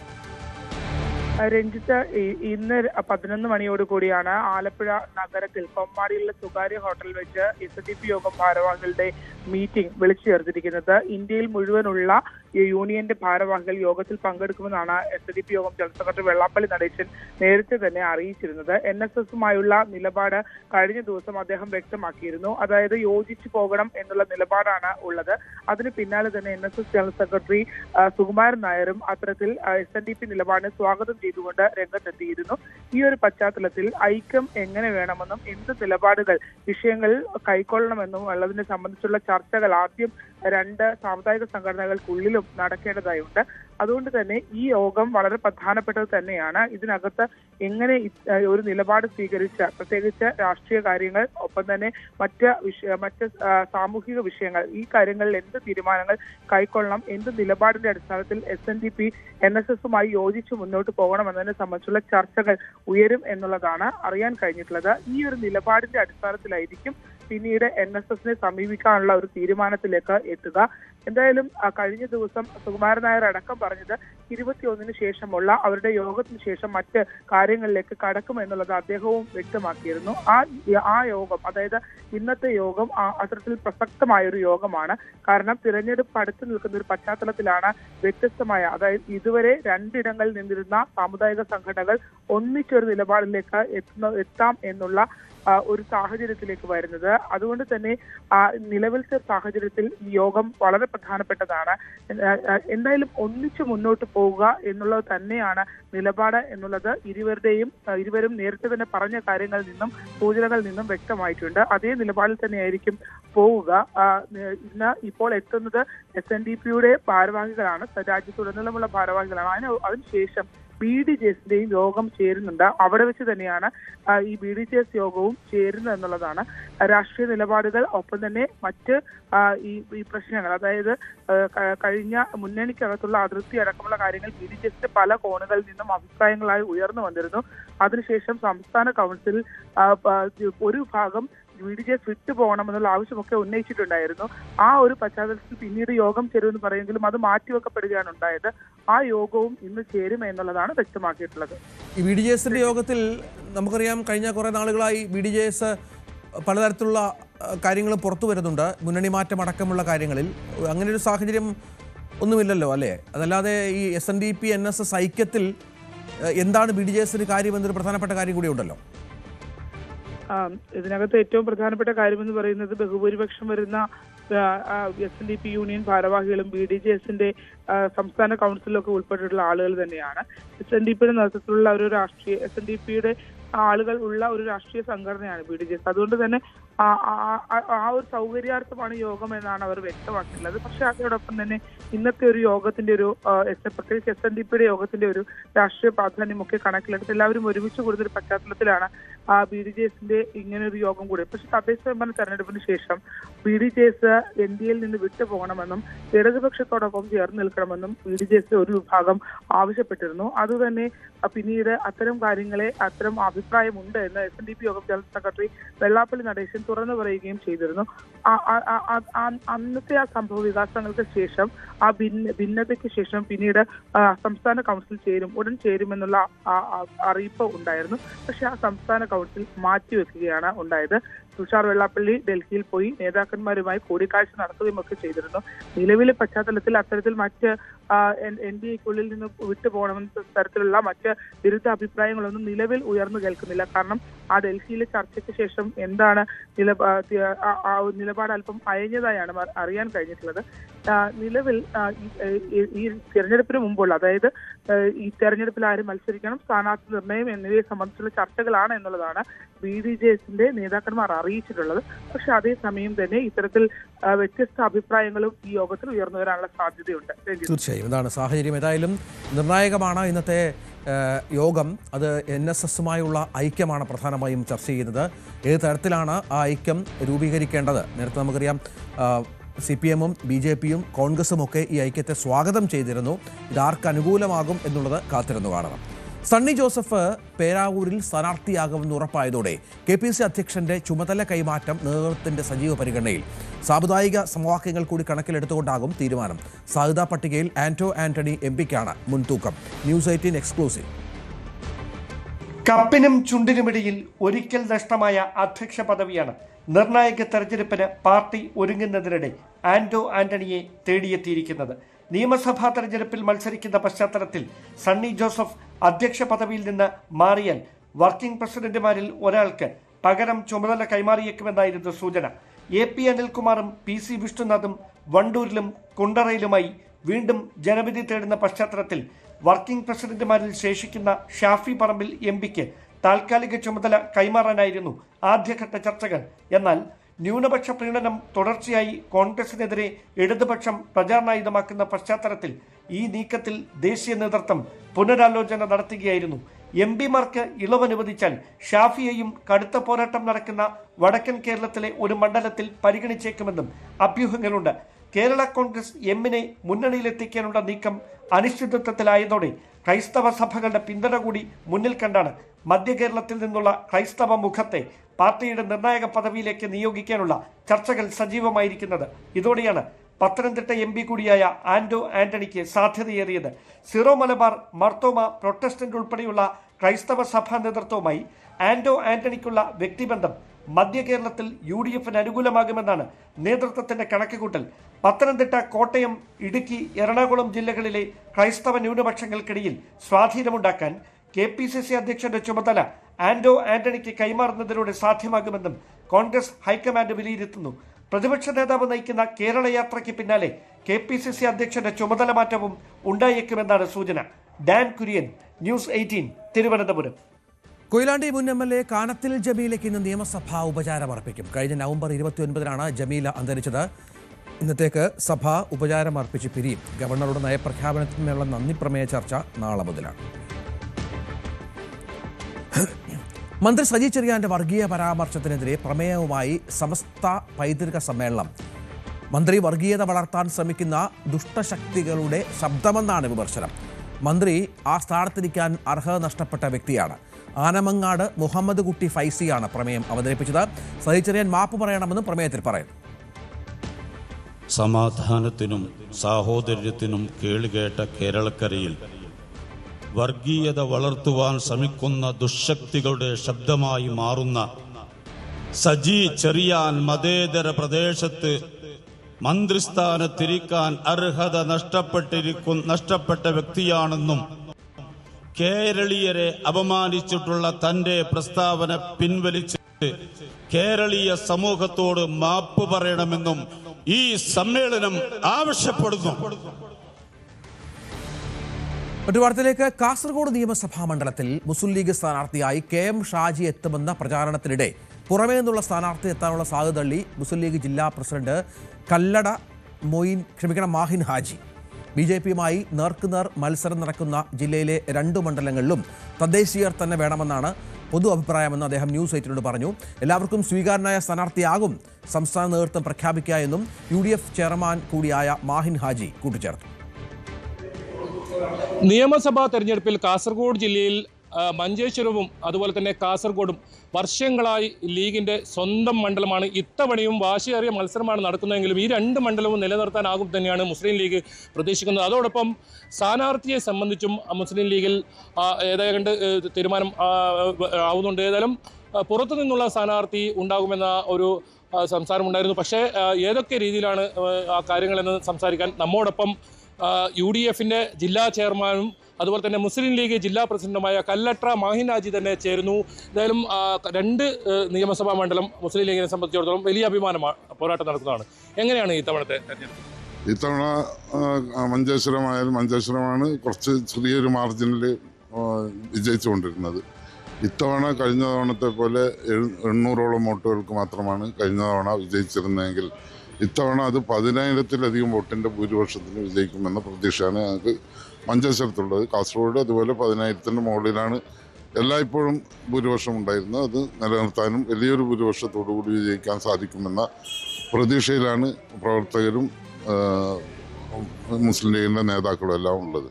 ഈ കാസർഗോഡ് സ്ഥാനാർത്ഥിയെ ചൊല്ലിയാണ് പുറത്തു നിന്നും KM ഷാജി പോലുള്ള സ്ഥാനാർത്ഥികൾ മത്സരിക്കുമെന്നൊക്കെയാണ് പറയുന്നത്. ഏതായാലും അതിന് ചർച്ചകൾ നടക്കുന്നതേ ഉള്ളൂവെങ്കിലും അങ്ങനെ പുറത്തുനിന്നുള്ള ഒരു സ്ഥാനാർത്ഥിക്ക് സാധ്യതയുണ്ടോ കാസർഗോഡ്? അങ്ങനെ KM ഷാജി അത് പറയാൻ കാരണം എനിക്ക് തോന്നുന്നത് കാസർഗോഡ് ജില്ലയിൽ ഇപ്പം പല പരിപാടികളും മുസ്ലിം ലീഗിൻ്റെ പരിപാടികളിൽ KM ഷാജി പങ്കെടുക്കുന്നുണ്ട്. കാരണം KM ഷാജി നല്ലൊരു പ്രാസംഗികനാണ്, മുസ്ലിം ലീഗിൻ്റെ സംസ്ഥാന സെക്രട്ടറി കൂടിയാണ്. അപ്പോൾ അതുകൊണ്ട് മുസ്ലിം ലീഗിൻ്റെ പ്രവർത്തകർ ആവേശം കൊള്ളിക്കുന്ന പ്രസംഗമായതുകൊണ്ട് എല്ലാവരും ഷാജിയെ ഇങ്ങോട്ട് ക്ഷണിക്കുന്നുണ്ട്. അല്ലാതെ മത്സരിക്കാനെന്ന ഉദ്ദേശത്തോടു കൂടി ഇവിടെ വരുന്നത് എന്ന തോന്നൽ ഞങ്ങൾക്ക് നേതൃത്വത്തിനോ അല്ലെങ്കിൽ മറ്റ് ആർക്കും അങ്ങനെ ഉണ്ടായിട്ടില്ല. അത് ഷാജി അങ്ങനെ ആഗ്രഹിച്ചിരുന്നു എന്ന് ഞാൻ വിശ്വസിക്കുന്നില്ല. ജില്ലയിൽ നിന്നുള്ള ആളുകൾ വേണമെന്ന ആഗ്രഹം എല്ലാവർക്കും ഉണ്ട് എന്നാണ് മനസ്സിലാക്കാൻ സാധിച്ചത്. ഏതായാലും ആര് സംസ്ഥാന കമ്മിറ്റി ആരെ നിയമിച്ചാലും ആരെ സ്ഥാനാർത്ഥിയാക്കിയാലും അതിനെ വിജയിപ്പിക്കാനും മുസ്ലിം ലീഗിൻ്റെ പ്രവർത്തകർ ഒറ്റക്കെട്ടായി ഉണ്ടാകുമെന്നതിൽ യാതൊരു തർക്കമില്ല. ഈ എന്നെ നിൽക്കുന്ന ഇപ്പം 3 ടേമായി ഇനിയൊരു സാധ്യത, ഇനി വീണ്ടും മത്സരരംഗത്ത് എന്നെ നിലവിൽ സാധ്യതയുണ്ടോ അല്ല പുതിയ സ്ഥാനാർത്ഥി വരട്ടെ എന്നാണോ ജില്ല? അപ്പോൾ ഈ പത്രങ്ങളിൽ കാണുന്നത് ഇങ്ങനെ 3 തവണ മത്സരിച്ചവരെ ഒഴിവാക്കുമെന്നാണ്. അതല്ലാതെ മറ്റ് വിവരങ്ങളൊന്നും ഞങ്ങൾക്കില്ല. 4മതായും എന്നെ നിലയ്ക്കുന്നതിനെ പരിഗണിക്കുന്നുണ്ടെങ്കിലും അതിലും എതിർപ്പ് സംസ്ഥാന കമ്മിറ്റിയാണ് തീരുമാനിക്കുന്നത്. സംസ്ഥാന കമ്മിറ്റി തീരുമാനിച്ച ആരായാലും, ഞാൻ പറഞ്ഞില്ല, ആരായാലും അത് ഇരുകൈയും നീട്ടി സ്വീകരിക്കുന്ന ഒരു നിലപാടായിരിക്കും കാസർഗോഡ് മുസ്ലിം ലീഗ് പ്രവർത്തകരുടെ. കാരണം എന്നെ നിലയ്ക്കുന്ന ആദ്യം മത്സരിക്കാൻ വരുന്നത് CT അഹമ്മദ് അലി സാഹിബിനെ ഒഴിവാക്കിക്കൊണ്ടാണ്. അന്ന് എന്നെ നിലയ്ക്കുന്ന അതിന് തൊട്ട് മുമ്പ് 1 മാസം മുമ്പ് വരെ എന്നെ നിലയ്ക്കുന്ന INL പ്രവർത്തിച്ചിരുന്ന ഒരാളായിരുന്നു. അപ്പോൾ 1 മാസത്തിനകം തന്നെ INL ആളെ മുസ്ലിം ലീഗുകാരനായി അംഗീകരിക്കാൻ ഈ ജില്ലയിലെ ഈ നിയോജക മണ്ഡലത്തിലെ ആളുകൾക്ക് സാധിച്ചെങ്കിൽ ഇനി ആര് വന്നാലും ഒരു എതിർപ്പുമില്ലാതെ ഇരുകൈയും നീട്ടി സ്വീകരിക്കുമെന്ന വിശ്വാസമാണ് ഞങ്ങൾക്കെല്ലാം ഉള്ളത്. UDFിൻ്റെ ജില്ലാ ചെയർമാൻ എന്ന നിലയിൽ ചോദിക്കുന്നു, എങ്ങനെയാണ് പൊതുവെ കോൺഗ്രസും മുസ്ലിം ലീഗും മറ്റ് പ്രശ്നങ്ങളൊന്നും ഇല്ലാതെ അങ്ങനെ തന്നെയാണ് മുന്നോട്ട് പോകുന്നത്? ഇതിന് ഉദുമ കൂടി ഇത്തവണ പിടിച്ചെടുക്കുമെന്നാണ് കോൺഗ്രസ് പറയുന്നത്. അതിനൊരു സാധ്യതയുണ്ടോ? ഉദുമയും തൃക്കരിപ്പൂരും പിടിച്ചെടുക്കാനുള്ള ശ്രമമാണ് UDF-ന്റെ ഭാഗത്തു നിന്ന് ഉണ്ടാകുന്നത്. അപ്പോൾ നല്ലൊരു സ്ഥാനാർത്ഥിയെ കിട്ടിയാൽ പുതുമയും തൃക്കരിപ്പൂരും ഞങ്ങൾക്ക് വിജയിപ്പിച്ചെടുക്കാൻ സാധിക്കുമെന്നതിൽ യാതൊരു തർക്കമില്ല. ഇന്നത്തെ ഈ ത്രിതല പഞ്ചായത്ത് തെരഞ്ഞെടുപ്പിൽ പുതുമയിൽ ഭൂരിപക്ഷമുണ്ട്. പാർലമെന്റ് തെരഞ്ഞെടുപ്പിൽ തൃക്കരിപ്പൂർ, കാഞ്ഞങ്ങാട് ഉൾപ്പെടെയുള്ള എല്ലാ മണ്ഡലങ്ങളിലും ഭൂരിപക്ഷം രാജ്മോഹൻ ഉണ്ണിത്താന് ഭൂരിപക്ഷം നൽകാൻ സാധിച്ചിട്ടുണ്ട്. അപ്പോൾ അത് ഞങ്ങൾക്ക് വലിയൊരു പ്രതീക്ഷ ഉണ്ട് എന്നാണ് മനസ്സിലാക്കുന്നത്. എന്തായാലും മുസ്ലിം ലീഗിന്റെ 2 മണ്ഡലങ്ങൾ അത് നിലനിർത്തുന്നതിനോടൊപ്പം പുതുതായി ഉദുമ ഉൾപ്പെടെ നേരത്തെ കോൺഗ്രസ് ഒക്കെ പറഞ്ഞതുപോലെ തന്നെ ഉദുമ ഉൾപ്പെടെ പിടിച്ചെടുക്കാൻ സാധിക്കും എന്ന് തന്നെയാണ് കലക്ടർ മാഹിൻ നാജി പറയുന്നത്. മറ്റൊരു ശ്രദ്ധേയമായ കാര്യം അദ്ദേഹം പറഞ്ഞത് കാസർഗോഡ് ജില്ലയിലെ സ്ഥാനാർത്ഥികൾ തന്നെ മത്സരിക്കട്ടെ, അത് സംസ്ഥാന നേതൃത്വം തീരുമാനിച്ചാൽ അത് അംഗീകരിക്കും, ഏത് രീതിയിലുള്ള കാര്യങ്ങളായാലും അംഗീകരിക്കുമെന്ന് തന്നെയാണ് അദ്ദേഹം പറയുന്നത്. ജില്ലയിലെ സ്ഥാനാർത്ഥികൾ വരുന്നതാണ് ഏറ്റവും നല്ലതെന്ന ഒരു അഭിപ്രായം കൂടി അദ്ദേഹം രേഖപ്പെടുത്തുന്നു. KB Baiju, news 18 Kasaragod. കണ്ണൂരിൽ 1.5 വയസ്സുകാരനായ മകനെ കടലിലെറിഞ്ഞു കൊന്ന കേസിൽ കോടതി കുറ്റക്കാരി എന്ന് കണ്ടെത്തിയ അമ്മ ശരണ്യയുടെ ശിക്ഷാവിധി ഇന്ന്. തളിപ്പറമ്പ് അഡീഷണൽ സെഷൻസ് കോടതി ജഡ്ജി KN പ്രശാന്താണ് ശിക്ഷ വിധിക്കുക. കാമുകനൊപ്പം ജീവിക്കാൻ മകൻ വിഹാനെ കടലിലെറിഞ്ഞ് കൊലപ്പെടുത്തിയെന്നായിരുന്നു കേസ്. 2020 ഫെബ്രുവരി 17 സംഭവം. ആൺ സുഹൃത്തും കേസിലെ 2ാം പ്രതിയുമായ വലിയന്നൂർ സ്വദേശി നിധിനെ തെളിവുകളുടെ അടിസ്ഥാനത്തിൽ കോടതി വെറുതെ വിട്ടിരുന്നു. KB ബൈജു വിവരങ്ങൾ പങ്കുവെക്കും. ബൈജു, ഏതായാലും അമ്മയ്ക്ക് തക്കതായ ശിക്ഷ ലഭിക്കും എന്ന് തന്നെ പ്രതീക്ഷിക്കാം. എന്തൊക്കെയാണ് അതിൻ്റെ വിശദാംശങ്ങൾ?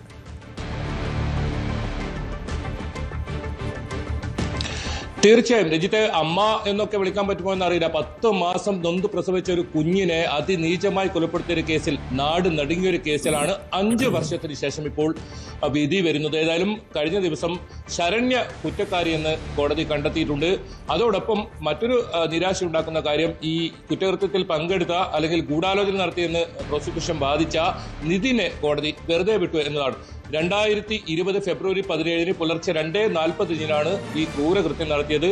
അതായത് പ്രധാനമായും ഭർത്താവിനെ, പ്രണവ് എന്ന് പറയുന്ന ഈ ശരണ്യമായി പിണങ്ങി കഴിയുകയായിരുന്ന ഭർത്താവിനെ കൊടുക്കാൻ, അതോടൊപ്പം നിതിൻ എന്ന് പറയുന്ന ഈ കാമുകനോടൊപ്പം ജീവിക്കാൻ, അങ്ങനെയാണ് ഈ ഒരു നീചമായ കൊലപാതകം നടത്തുന്നത്. അത് പ്രോസിക്യൂഷനെ തെളിയിക്കാനായി. പക്ഷേ അപ്പോഴും ഈ നിതിനെ വെറുതെ വിടുന്ന സാഹചര്യമുണ്ടായി. ഏതായാലും വിധി 11 മണിയോടുകൂടി ആദ്യ കേസായി തന്നെ ഇതെടുക്കും എന്നാണ് മനസ്സിലാക്കാൻ സാധിക്കുന്നത്. ഏതായാലും വിധിയിന്മേലുള്ള ഒരു വാദമുണ്ടാവും.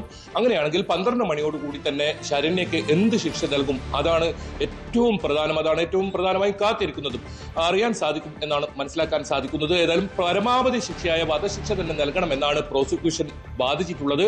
അത്തരത്തിലുള്ള ഒരു കേസായി ഇത് പരിഗണിക്കണം. ഇത് സമൂഹത്തിന് നൽകുന്ന ഒരു മെസ്സേജ് ആയിരിക്കണം എന്നാണ് പ്രോസിക്യൂഷൻ പറഞ്ഞത്. എന്തായാലും പ്രോസിക്യൂഷനും അതുപോലെ തന്നെ പോലീസിനെയും ഒരു വിമർശനം കോടതി ഉന്നയിക്കുന്ന സാഹചര്യം ഉണ്ടായിരുന്നു. കാരണം ഈ കേസ് അന്വേഷിക്കുന്നതിലും അതുപോലെ തന്നെ മറ്റ് കാര്യങ്ങളിലും ഒരു വീഴ്ച സംഭവിച്ചതായി കോടതി ചൂണ്ടിക്കാട്ടി. പ്രധാനമായും ഈ നിധിനെതിരെയുള്ള ഗൂഢാലോചന കുറ്റം തന്നെയാണ്. ഗൂഢാലോചന കുറ്റം തെളിയിക്കാനായില്ല. അതുകൊണ്ടാണ് നിധിനെ വെറുതെ വിടുന്ന സാഹചര്യം ഉണ്ടായത്. എന്താണ് ഇനി ഈ ശരണ്യക്ക് നൽകാൻ പോകുന്ന ശിക്ഷ, അതാണ് ഏറ്റവും പ്രധാനം. ഏതായാലും ഈ വിചാരണ വേളയിൽ ഈ ശരണ്യ ആത്മഹത്യക്ക് ശ്രമിച്ച ഒരു സംഭവം കൂടി ഉണ്ടായിരുന്നു. എന്തായാലും നിർവികാരമായാണ് ഇവർ ഈ വിധി കേട്ടത്. കഴിഞ്ഞ ദിവസം തളിപ്പറമ്പ് സെഷൻസ് കോടതിയാണ് ശിക്ഷ വിധിക്കുന്നത്. അവിടെ 2 പേരും അങ്ങനെയാണ് എത്തിയിരുന്നത്. ഏതായാലും ഇന്ന് ഈ വിധി വന്നതിന് ശേഷം, വിധി പകർപ്പ് കിട്ടിയതിനു ശേഷം ഇതിൽ അപ്പീലുമായി പോകുന്ന മറ്റ് നടപടികളിലും മറ്റും ആലോചന ഉണ്ടാകുമെന്ന് തന്നെയാണ് പ്രോസിക്യൂഷൻ വ്യക്തമാക്കിയത്. പ്രധാനമായും ഈ നിതിനെ കുറ്റവിമുക്തനാക്കിയ കാര്യത്തിൽ ഇന്ന് വിധി വന്നതിന് ശേഷമായിരിക്കും അതിലുള്ള ആലോചന നടക്കുക. ഏതായാലും നാട് നടുക്കിയ, തയ്യിൽ കടപ്പുറം നടുക്കിയ ഒരു അമ്മയുടെ ക്രൂരകൃത്യത്തിന്റെ ഒരു ശിക്ഷ അത് ഇന്ന് 12 മണിയോടുകൂടി ഉണ്ടാകും എന്ന് തന്നെയാണ് പ്രതീക്ഷിക്കുന്നത്. ശരി, ബൈജു ആണ് വിവരങ്ങൾ പങ്കുവച്ചത്. അയത്തുള്ള അലി ഖമേനിക്കെതിരായ ഏതൊരു ആക്രമണവും ജിഹാദ് ആഹ്വാനത്തിന് കാരണമാകുമെന്ന് ഇറാൻ പാർലമെന്റാണ് ഇത്തരത്തിലൊരു ഭീഷണി മുഴക്കിയത്. അത് ഇസ്ലാമിക ലോകവുമായുള്ള യുദ്ധപ്രഖ്യാപനവുമായി കണക്കാക്കുമെന്നാണ് മുന്നറിയിപ്പ്. ഇതിനിടെ പ്രതിഷേധക്കാർ 72 മണിക്കൂറിനുള്ളിൽ കീഴടങ്ങണമെന്ന് ഇറാന്റെ ദേശീയ പോലീസ് മേധാവി അന്ത്യശാസനം നൽകി. അജയ് സുധാ ബിജു ഉണ്ട്. അജയ് സുധാ ബിജു, ഈ അമേരിക്കയുടെ അടക്കമുള്ള ഭീഷണിയെ അതേ നാണയത്തിൽ മറുപടി പറയുകയാണ് ഇറാൻ. ആക്രമണ ഭീഷണി തൽക്കാലം ഒഴിഞ്ഞുവെങ്കിൽ പോലും പൊതുവെ ഒരു സംഘർഷ സാധ്യത നിലനിൽക്കുകയാണല്ലേ ഇപ്പോഴും? രഞ്ജിത്ത്, ഇറാനിൽ പുതുതായി ഉണ്ടായിട്ടുള്ള പ്രതിഷേധങ്ങളെ തുടർന്ന് ലോകവ്യാപകമായി ഉണ്ടായിട്ടുള്ള ഒരു വ്യാഖ്യാനം എന്ന് പറയുന്നത് അവിടെ ഒരു ഭരണമാറ്റം, അതായത് 1979 സംഭവിച്ചതിന് സമാനമായിട്ടുള്ള ഒരു ഭരണമാറ്റം ഇപ്പോഴുണ്ടാകും എന്നുള്ള തരത്തിലുള്ള വ്യാഖ്യാനമായിരുന്നു ലോകം മുഴുവൻ ഉണ്ടായത്. ട്രംപ് തന്നെ ഇക്കാര്യത്തിൽ ഒരു വ്യക്തമായൊരു പ്രതികരണം നടത്തിയിരുന്നു. അതായത് ഇറാൻ്റെ പരമോന്നത നേതാവെന്ന് പറയുന്നത് അദ്ദേഹം ഒരു സ്ഥിരതയില്ലാത്ത വ്യക്തിയാണ്, ഇറാൻ്റെ ജനങ്ങളെ അടിച്ചമർത്തുന്നു, അതുകൊണ്ട് തന്നെ ഇറാനിൽ ഒരു ഭരണമാറ്റം അനിവാര്യമാണെന്ന് ട്രംപ് വരെ ഒരു പ്രസ്താവന നടത്തിക്കൊണ്ട് രംഗത്ത് വന്നു. അതുപോലെ അവിടുത്തെ പ്രതിഷേധം ദിനം പ്രതി വഷളായിക്കൊണ്ടിരിക്കുകയാണ്. ഇപ്പോൾ നിരവധി ദിവസങ്ങൾ കഴിഞ്ഞു, 11 ദിവസമായി ഇറാനിൽ ഇൻ്റർനെറ്റ് സേവനങ്ങളില്ല. അതുകൊണ്ട് തന്നെ ഇതിൻ്റെ വ്യാപ്തി എത്രമാത്രമാണെന്നോ പ്രതിഷേധക്കാരെ അടിച്ചമർത്താൻ വേണ്ടി സർക്കാർ എന്തൊക്കെ ചെയ്യുന്നെന്നോ നിലവിൽ പുറം ലോകത്തിന് വ്യക്തമായി അറിയില്ല. ഏതാണ്ട് 5000-ഓളം പേർ കൊല്ലപ്പെട്ടു എന്നാണ് വിവിധ മനുഷ്യാവകാശ സംഘടനകൾ വ്യക്തമാക്കുന്ന കണക്ക്. എന്നാൽ ഇറാൻ്റെ ഇപ്പോൾ ദേശീയ സുരക്ഷാ അസംബ്ലി ആണെങ്കിലും അവരുടെ സൈനിക വക്താക്കളാണെങ്കിലും ഇറാനിൽ യാതൊരുവിധ മാറ്റങ്ങളും സംഭവിക്കാൻ പോകുന്നില്ല, എല്ലാവിധ പ്രതിഷേധങ്ങളെയും അടിച്ചമർത്തും, അല്ലെങ്കിൽ ഭരണമാറ്റം ഉണ്ടാകില്ല, നേതാവിനെ പരമോന്നത നേതാവായിട്ടുള്ള ആയത്തുള്ള അലി ഖമനയെ ഞങ്ങൾ സംരക്ഷിക്കും എന്നുള്ളൊരു നിലപാടാണ് ഇവർ ആവർത്തിച്ചെടുത്തുകൊണ്ടിരിക്കുന്നത്. അത്തരം വ്യാഖ്യാനങ്ങൾക്ക് ഒരു അറുതി വരുത്താൻ തന്നെ ഉള്ള ഒരു കഠിന ശ്രമം അവർ നടത്തിക്കൊണ്ടിരിക്കുകയാണ്. അതിൻ്റെ ഏറ്റവും പുതിയ ഒരു ഉദാഹരണമാണ് നേരത്തെ രഞ്ജിത്ത് സൂചിപ്പിച്ചത്. അതായത് ലോകം മുഴുവൻ ഒരു ഭീഷണി ഉയർത്തിക്കൊണ്ട്, അതായത് ഒരു വർഗീയപരമായിട്ടുള്ള ഒരു പരാമർശം തന്നെയാണ് ഇറാൻ്റെ ദേശീയ അസംബ്ലിയുടെ ഭാഗത്തു നിന്നുണ്ടായത്. അതായത് അവിടെയുള്ള പരമോന്നത നേതാവ് അലി ഖമനേയ്ക്ക് നേരെ ഉണ്ടാകുന്ന ഏതൊരു ആക്രമണവും ജിഹാദായിട്ട് അല്ലെങ്കിൽ വിശുദ്ധ യുദ്ധമായി കണക്കാക്കപ്പെടും. ഇത് ലോകം മുഴുവനുള്ള ഇസ്ലാമിക ലോകവുമായിട്ടുള്ള ഒരു യുദ്ധപ്രഖ്യാപനമായിട്ടായിരിക്കും ഞങ്ങൾ അത് കണക്കാക്കുക. ഇതിൻ്റെ പ്രത്യാഘാതങ്ങൾ അത് ഇറാനിൽ അല്ലെങ്കിൽ മധ്യേഷ്യയിൽ മാത്രം ഒതുങ്ങി നിൽക്കില്ല, ലോകം മുഴുവൻ വ്യാപിക്കും എന്നുള്ളൊരു ഭീഷണിയാണ് ഇറാൻ്റെ ദേശീയ അസംബ്ലി നൽകുന്നത്. ഇത് ദേശീയ അസംബ്ലിയെ ഉദ്ധരിച്ചുകൊണ്ട് അവിടെയുള്ള സ്റ്റുഡൻസ് യൂണിയൻ്റെ ഒരു ന്യൂസ് ഏജൻസിയാണ് ഈ വാർത്ത പുറത്തുവിട്ടത്. ഒരു മനുഷ്യാവകാശ സംഘടനയാണ് ഇത് ഇൻ്റർപ്രറ്റ് ചെയ്ത് ഇപ്പോൾ നിലവിൽ അത് നമുക്ക് ഈ വിവരം പിന്നീട് അത് ലീക്കായിട്ടുള്ളത്.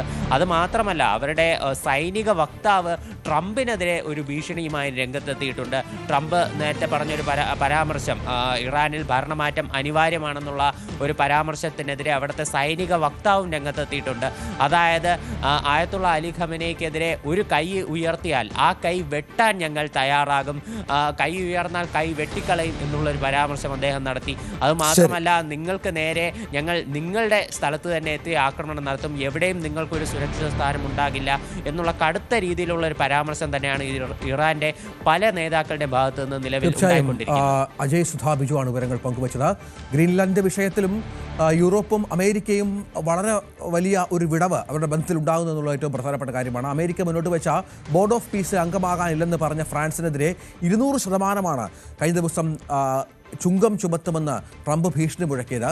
പിന്നാലെ ഫ്രഞ്ച് പ്രസിഡന്റ് ഇമാനുവേൽ മാക്രോൺ അയച്ച സ്വകാര്യ സംഭാഷണം കൂടി ട്രംപ് പരസ്യമാക്കിയ പശ്ചാത്തലമുണ്ട്.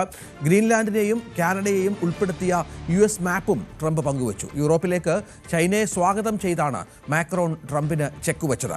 US ഭീഷണിക്ക് പിന്നാലെ നാറ്റോ സഖ്യം ഗ്രീൻലാൻഡിൽ സൈനിക വിന്യാസവും അഭ്യാസവും നടത്തുകയാണ്. അതേസമയം US പ്രസിഡന്റായ വാർഷികത്തിൽ ഇന്ത്യ പാക് യുദ്ധം താൻ അവസാനിപ്പിച്ചുവെന്ന വാദം വീണ്ടും ട്രംപ് ആവർത്തിക്കുന്ന പശ്ചാത്തലം കൂടി. അഭിലാഷ് വിവരങ്ങളുമായി ചേരുകയാണ്. അഭിലാഷ്, ട്രംപിൻ്റെ കിറുക്കുകൾക്ക് അറുതിയില്ല.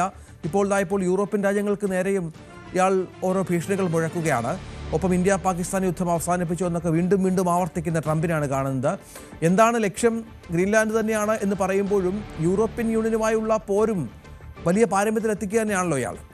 രഞ്ജിത്ത്, ട്രംപ് ഇപ്പോൾ കൂട്ടുകാരെയും ശത്രുക്കളെയും എല്ലാം ഒരുപോലെ വെറുപ്പിക്കുന്ന ഒരു രീതിയാണ് കൈക്കൊണ്ടിരിക്കുന്നത്. കഴിഞ്ഞ ദിവസം നമുക്കറിയാം, ഒരു പ്രസിഡന്റ് മറ്റൊരു പ്രസിഡന്റിന് സ്വകാര്യമായി അയക്കുന്ന സന്ദേശമൊക്കെ ഇത്തരത്തിൽ പബ്ലിക്കായിട്ട് പരസ്യമാക്കുന്ന ചില നടപടികളൊക്കെ ഒരുപക്ഷെ മറ്റേതെങ്കിലും പ്രസിഡന്റ്, ഈ അമേരിക്കൻ പ്രസിഡന്റ് അവരുടെ കാലയളവിൽ നടത്തിയിട്ടുണ്ടോ എന്നുള്ള കാര്യമൊക്കെ സംശയമാണ്. അങ്ങനെ ഇമ്മാനുവൽ മാക്രോൺ അയച്ച ഒരു മെസ്സേജ് ഒക്കെ പബ്ലിക്കാക്കി ഡൊണാൾഡ് ട്രംപ് മുന്നോട്ട് വന്നിരിക്കുന്നു. അതിൽ പറയുന്നത് മാക്രോന്റെ മെസ്സേജ് ഇങ്ങനെയാണ്, അതായത് സിറിയയിൽ നമുക്ക് ഒന്നിച്ച് നിൽക്കാം, ഇറാനിൽ നമുക്ക് പല കാര്യങ്ങളും ചെയ്യാനുണ്ട്, പക്ഷേ താങ്കൾ എന്തുകൊണ്ടാണ് ഗ്രീൻലാൻഡിൽ ലക്ഷ്യം വെക്കുന്നത് എനിക്ക് മനസ്സിലാവുന്നില്ല എന്നുള്ള ഒരു സന്ദേശം വയ്ക്കുന്നു. മാത്രമല്ല ഡൊണാൾഡ് ട്രംപിനെ പാരീസിലേക്ക് ക്ഷണിക്കുകയാണ് മാക്രോൺ ചെയ്തത്.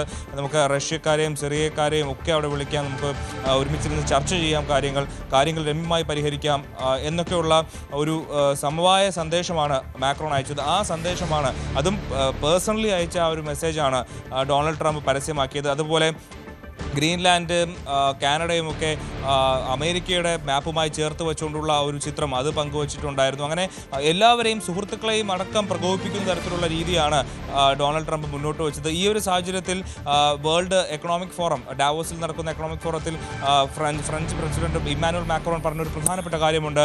യൂറോപ്പിലേക്ക് ചൈന വരണം, ചൈനയുടെ നിക്ഷേപം വരണം, അത് വലിയ രീതിയിൽ യൂറോപ്പിനെ മാറ്റുമെന്നുള്ള ഒരു പ്രഖ്യാപനം കൂടി ഇമ്മാനുവൽ മാക്രോൺ നടത്തിയിരിക്കുന്നു എന്നുള്ളതാണ്. അത് കൃത്യമായ രീതിയിൽ അമേരിക്കയ്ക്ക് ഒരു ചെക്ക് വയ്ക്കുന്നു, അല്ലെങ്കിൽ അമേരിക്കയുടെ ഏറ്റവും വലിയ ശത്രു എന്ന് പറയുന്നത് ചൈന തന്നെയാണ്. ആ ചൈനയെ യൂറോപ്പിലേക്ക് സ്വാഗതം ചെയ്യുമ്പോൾ അമേരിക്കയുടെ നിലപാടിനെതിരെ ചൈനയുമായി നമ്മൾ കൂട്ടുചേരാൻ നമുക്ക് ഒരുക്കമാണ് എന്നുള്ള ഒരു പ്രഖ്യാപനം കൂടി ഇമ്മാനുവൽ മാക്രോൺ നടത്തുന്നു എന്നുള്ള കാര്യമാണ് നമ്മൾ മനസ്സിലാക്കേണ്ടത്. അപ്പോൾ ഇന്ന് എന്തായാലും എക്കണോമിക് ഫോറത്തിൽ ഡൊണാൾഡ് ട്രംപിൻ്റെ പ്രസംഗം ഉണ്ടാകും. അവിടെ കൂടുതൽ കാര്യങ്ങൾ ഡൊണാൾഡ് ട്രംപ് ഒരുപക്ഷെ പറഞ്ഞേക്കും. യൂറോപ്പുമായിട്ടുള്ള ബന്ധം എത്തരത്തിൽ മുന്നോട്ട് പോകുമെന്നുള്ള കാര്യമൊക്കെ ഒരുപക്ഷെ ഇന്ന് വ്യക്തമാവും. മാത്രമല്ല ഇപ്പോൾ ഇംഗ്ലണ്ട് അടക്കമുള്ള 8 രാജ്യങ്ങൾക്കെതിരെ ഡൊണാൾഡ് ട്രംപ് 10% അധിക നികുതി ചുമത്തിയിരിക്കുന്നു. ഗ്രീൻലാൻഡ് വിഷയത്തിൽ അമേരിക്കയോട് ചേർന്ന് നിൽക്കുന്ന നിലപാട് സ്വീകരിക്കാത്ത 8 രാജ്യങ്ങൾക്കെതിരെയാണ്. UK, Denmark, Norway, France, Germany തുടങ്ങിയിട്ടുള്ള രാജ്യങ്ങൾക്കാണ് 10% അധിക നികുതി പ്രഖ്യാപിച്ചിരിക്കുന്നത്. ജൂൺ 1 മുമ്പ് അമേരിക്കയ്ക്ക് അനുകൂലമായ ഒരു നിലപാടെടുത്തില്ലെങ്കിൽ അത് 25% മാറ്റുമെന്നുള്ള ഒരു പ്രഖ്യാപനം കൂടി കഴിഞ്ഞ ദിവസം ഡൊണാൾഡ് ട്രംപ് നടത്തിയിരുന്നു. എന്നാൽ ഇന്ന് അമേരിക്കൻ പ്രസിഡന്റായി രണ്ടാമത്തെ തവണയും അമേരിക്കൻ പ്രസിഡന്റായി ചുമതല ഏറ്റെടുത്ത ശേഷം ആദ്യത്തെ വാർഷികമാണെന്ന്. ഈ ദിവസവും ഡൊണാൾഡ് ട്രംപ് നിരവധി പ്രകോപനപരമായിട്ടുള്ള കാര്യങ്ങൾ പറയുന്നുണ്ട്. അതിൽ ഏറ്റവും പ്രധാനപ്പെട്ട ഒന്ന്, ഇന്ത്യ പാകിസ്ഥാൻ യുദ്ധം അത് അവസാനിപ്പിച്ചത് താനാണ്. 8 ഫൈറ്റർ ജെറ്റുകൾ തകർന്നു വീണ യുദ്ധം, ആണവ യുദ്ധത്തിലേക്ക് കടക്കാൻ പോകുന്ന ഒരു സംഘർഷം അത് താൻ അവസാനിപ്പിച്ചു എന്നുള്ള ഒരു തൻ്റെ അവകാശവാദം വീണ്ടും ഉന്നയിച്ചിരിക്കുകയാണ് ഡൊണാൾഡ് ട്രംപ്. ഇന്ത്യ പലതവണ തള്ളിയ ഒരു അവകാശവാദം കൂടിയായിരുന്നു, അത് വീണ്ടും ആവർത്തിക്കുന്നു. മാത്രമല്ല താൻ ലോകത്തെ ഒരുപാട് യുദ്ധങ്ങൾ നിർത്തിയിട്ടുണ്ട്, തനിക്ക് നൊബേൽ പീസ് പ്രൈസ് തനിക്ക് ലഭിക്കേണ്ടതായിരുന്നു, പക്ഷേ അങ്ങനെ ഒരു ക്ലെയിം അത് താൻ ആവശ്യപ്പെട്ടിരുന്നില്ല. പക്ഷേ മരിയ കൊറീന മച്ചാഡോ അവരത് ചെയ്തിരിക്കുന്നു, തനിക്ക് ആ നൊബേൽ പ്രൈസ് തന്നിരിക്കുന്നു, അവരൊരു മാന്യയായ സ്ത്രീയാണ് തുടങ്ങിയിട്ടുള്ള ഒരുപാട് കാര്യങ്ങൾ, അത് സ്വയം പുകഴ്ത്തലാണ് ഇപ്പോഴും ഡൊണാൾഡ് ട്രംപ് നടത്തിക്കൊണ്ടിരിക്കുന്നത്. തീർച്ചയായും അഭിലാഷ്, അതാണ് ട്രംപിൻ്റെ ഒരു പ്രത്യേകത. ഇയാൾ എല്ലാ ലോകരാജ്യങ്ങളുമായുള്ള ശത്രുതയാണ്. പലതരത്തിലുള്ള നീക്കങ്ങൾ ഓരോ ദിവസവും പ്രഖ്യാപനങ്ങൾ ഉണ്ടാകുന്നു. ശരിക്കും എന്താണ് സംഭവിക്കുന്നത് എന്ന് മറ്റുള്ളവർക്ക് മനസ്സിലാകാൻ പറ്റാത്ത വിധമാണ് ഓരോ ദിവസവും ഇയാളുടെ വാക്കുകളും പ്രവർത്തികളും എന്നുള്ളതാണ്. ഏകദിന പരമ്പരയ്ക്ക് ശേഷം ഇന്ത്യയും ന്യൂസിലൻഡും തമ്മിലുള്ള 2020 പരമ്പരയ്ക്ക് തുടക്കമാകും. നാഗ്പൂരിൽ വൈകുന്നേരം 7 മണിക്കാണ് 5 മത്സരങ്ങളടങ്ങിയ 2020 പരമ്പര ആരംഭിക്കുക. 2020 ലോകകപ്പിന് മുന്നോടിയായുള്ള ഇന്ത്യയുടെ അവസാന പരമ്പര കൂടിയാണ് ന്യൂസിലൻഡുമായി നടക്കുന്നത്.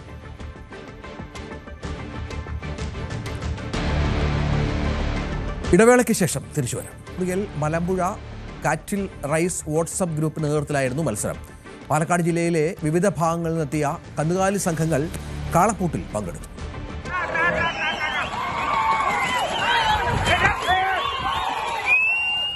കന്നുകളുടെ വീറും വാശിയും നിറഞ്ഞ മത്സരമാണ് മലമ്പുഴയിൽ നടന്നത്. കാർഷിക സംസ്കൃതിയുടെ ഓർമ്മകൾ ഉണർത്തിയായിരുന്നു കാളപ്പൂട്ട് മത്സരം.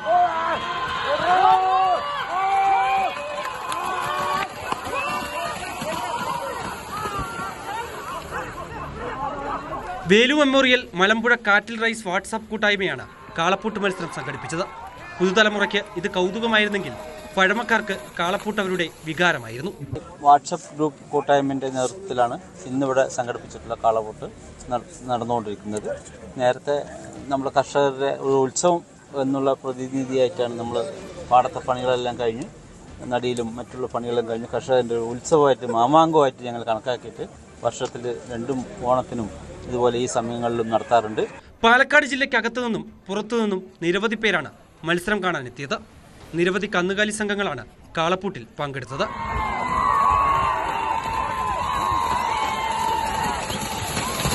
ന്യൂസ് 18 പാലക്കാട്. എറണാകുളം കോതമംഗലം കോഴിപ്പിള്ളി സ്വദേശിയുടെ വീട്ടിൽ നിന്ന് മൂർഖൻ പാമ്പിനെ പിടിച്ചു. വാഷിംഗ് മെഷീന്റെ പരിസരത്ത് നിന്നാണ് പാമ്പിനെ കിട്ടിയത്. വീട്ടിലെ CCTV ദൃശ്യങ്ങളിൽ 2 കൂറ്റൻ മൂർഖൻ പാമ്പുകളുടെ ദൃശ്യങ്ങൾ കിട്ടിയിരുന്നു. എന്നാൽ ഒന്നിനെ കണ്ടെത്താൻ സാധിച്ചിട്ടില്ല. പ്രദേശവാസിയായ അജയ് ദേവരാജിന്റെ വീട്ടിലായിരുന്നു സംഭവം.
പാലക്കാട് കുമരനല്ലൂരിൽ കാട്ടുപന്നി ശല്യം രൂക്ഷം. പകൽ സമയത്തും കാട്ടുപന്നികൾ കൂട്ടമായാണ് റോഡിൽ ഇറങ്ങുന്നത്. കാർഷിക മേഖലയ്ക്ക് പുറമെ വാഹനയാത്രക്കാർക്കും ഇത് വലിയ ഭീഷണിയാകുന്നുണ്ട്. പാലക്കാട് കുമരനെല്ലൂർ മേഖലയിലാണ് കാട്ടുപന്നി ശല്യം അതിരൂക്ഷം. മുൻപ് രാത്രികാലങ്ങളിൽ മാത്രം കണ്ടുവന്നിരുന്ന പന്നിക്കൂട്ടങ്ങൾ ഇപ്പോൾ പകൽ സമയത്തും ജനവാസ മേഖലകളിൽ സ്വൈര്യവിഹാരം നടത്തുകയാണ്. കഴിഞ്ഞ ദിവസം 15-ലധികം പന്നികളാണ് ജനവാസ മേഖലയിലെത്തിയത്. നാട്ടുകാർ ആക്രമണം ഭയന്നാണ് കഴിയുന്നത്. വീട്ടുവളപ്പിലെ പച്ചക്കറി കൃഷികളും മറ്റു വിളകളും പന്നിക്കൂട്ടം വ്യാപകമായി നശിപ്പിച്ചു. മാസങ്ങളോളമായി കഷ്ടപ്പെട്ട് നട്ടുനനച്ചുണ്ടാക്കിയ കൃഷി ഒറ്റ രാത്രി കൊണ്ടാണ് പന്നികൾ കുത്തിമറിക്കുന്നത്. കാട്ടുപന്നി ശല്യം തടയാൻ വനംവകുപ്പും പഞ്ചായത്തും അടിയന്തരമായി ഇടപെടണമെന്നാണ് നാട്ടുകാരുടെ ആവശ്യം. ന്യൂസ് 18 പാലക്കാട്. പാലക്കാട് കൊപ്പം ടൗണിൽ സിഗ്നൽ ലൈറ്റുകൾ സ്ഥാപിച്ചെങ്കിലും റോഡരികിലെ വൈദ്യുതി പോസ്റ്റുകൾ തടസ്സമാകുന്നു. ഇവ മാറ്റിയാൽ മാത്രമേ സിഗ്നൽ സംവിധാനത്തിന്റെ പ്രയോജനം ജനങ്ങൾക്ക് ലഭിക്കൂവെന്നാണ് യാത്രക്കാർ പറയുന്നത്. കൊപ്പം ടൗണിൽ സ്ഥാപിച്ച സിഗ്നൽ സംവിധാനത്തിന് കല്ലുകടിയായി കൊപ്പത്തെ ഇലക്ട്രിക് പോസ്റ്റുകൾ. നഗരവികസനത്തിന് ശേഷം ഏറെക്കാലത്തെ കാത്തിരിപ്പിന് ശേഷമാണ് സിഗ്നൽ ലൈറ്റുകൾ കൊപ്പം ടൗണിൽ സ്ഥാപിച്ചത്. എന്നാൽ സിഗ്നൽ ലൈറ്റുകൾ പ്രവർത്തിച്ചാലും ഗതാഗതക്കുരുക്കിന് കുറവുണ്ടാകില്ലെന്നാണ് വിലയിരുത്തൽ. പെരിന്തൽമണ്ണ റോഡിൽ നിന്നും മുളയങ്കാവ് റോഡിലേക്ക് ഫ്രീ ലെഫ്റ്റ് സംവിധാനം ഏർപ്പെടുത്തേണ്ട സ്ഥലത്താണ് വൈദ്യുതി വകുപ്പിന്റെ 2 പോസ്റ്റുകൾ നിൽക്കുന്നത്. ഇതോടൊപ്പം മുളയങ്കാവ് റോഡിൽ നിന്നും പട്ടാമ്പി റോഡിലേക്ക് കയറുന്ന സ്ഥലത്തും പോസ്റ്റാണ് വില്ലൻ. നിലവിൽ ഒരു വശത്തേക്ക് പോസ്റ്റ് ചെരിഞ്ഞാണ് നിൽക്കുന്നത്. ട്രാഫിക് സിഗ്നൽ ലൈറ്റുകൾ സ്ഥാപിക്കുന്ന മുറയ്ക്ക് പോസ്റ്റുകൾ മാറ്റാമെന്നായിരുന്നു അന്ന് പറഞ്ഞിരുന്നത്. എന്നാൽ നിലവിൽ സിഗ്നൽ ലൈറ്റ് യാഥാർത്ഥ്യമായെങ്കിലും പോസ്റ്റുകൾ നീക്കുന്നത് സംബന്ധിച്ച നടപടികളായിട്ടില്ല. പോസ്റ്റുകൾ മാറ്റണമെങ്കിൽ ഗ്രാമപഞ്ചായത്ത് 18 ലക്ഷം രൂപ നൽകണമെന്നാണ് KSEB പറയുന്നത്. എന്നാൽ ഇത് സാധ്യമായ കാര്യമല്ലെന്നും ബോർഡ് തന്നെ നടപടിയെടുക്കണമെന്നും മുഹമ്മദ് മുഹസിൻ MLA പറഞ്ഞു. സിഗ്നൽ വന്നാലും നമുക്ക് പൂർണ്ണമായിട്ട് പരിഹരിക്കാൻ പറ്റില്ല. അവിടെ KSEBയുടെ 2 പോസ്റ്റുകൾ അത് അവർക്ക് മാറ്റണം. KSEB അത് 19 ലക്ഷത്തെ ഒരു പഞ്ചായത്തിന് കൊണ്ടുവെക്കാൻ പറ്റും. അല്ലെങ്കിൽ നിങ്ങളുടെ പോസ്റ്റ് അവിടെ റോട്ടിലേക്ക് നിങ്ങളല്ലേ മാറ്റുന്നത്. നിങ്ങളൊരു കാര്യം 1-2 ലക്ഷത്തിന്റെ പ്രപ്പോസൽ കൊടുത്താൽ അവർ ചെയ്തു. ഈ 19 ലക്ഷം എന്തായാലും ഒരു പഞ്ചായത്തിന് 2 പോസ്റ്റ് മാറ്റാൻ വേണ്ടി വെക്കാൻ പറ്റും. ഒരു 1-2 ലക്ഷമൊക്കെ ആക്കി ബാക്കിയുള്ളത് KSEB കൂടെ വഹിക്കുക, അങ്ങനെ ചെയ്യാം. ആ പോസ്റ്റ് അടിയന്തരമായിട്ട് മാറ്റിയാലും കുറച്ചൊക്കെ ഫ്രീ ലെഫ്റ്റ് പറ്റും. ന്യൂസ് 18 കൊപ്പം. സ്പെഷ്യൽ ഡേയിലേക്ക് പോകാം. ചെന്നിത്തല സ്വദേശി അശ്വതിയുടെ പിറന്നാളായിരുന്നു ഇന്നലെ. അശ്വതിക്ക് ആശംസകൾ നേടുന്നത് ഭർത്താവ് ശ്യാംകുമാറാണ്. തിരുവനന്തപുരം കാട്ടാക്കട സ്വദേശികളായ അഭിലാഷ് അപർണ ദമ്പതികളുടെ മകൻ ആരവിന്റെ 1ാം പിറന്നാളായിരുന്നു ഇന്നലെ. ആരവിനും ഒരു ബിലേറ്റഡ് ഹാപ്പി ബർത്ത്ഡേ.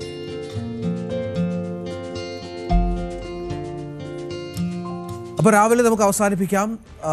എല്ലാ പ്രേക്ഷകർക്കും ഒരിക്കൽ കൂടി നല്ല ഒരു ദിവസം നേരുന്നു. നമസ്കാരം.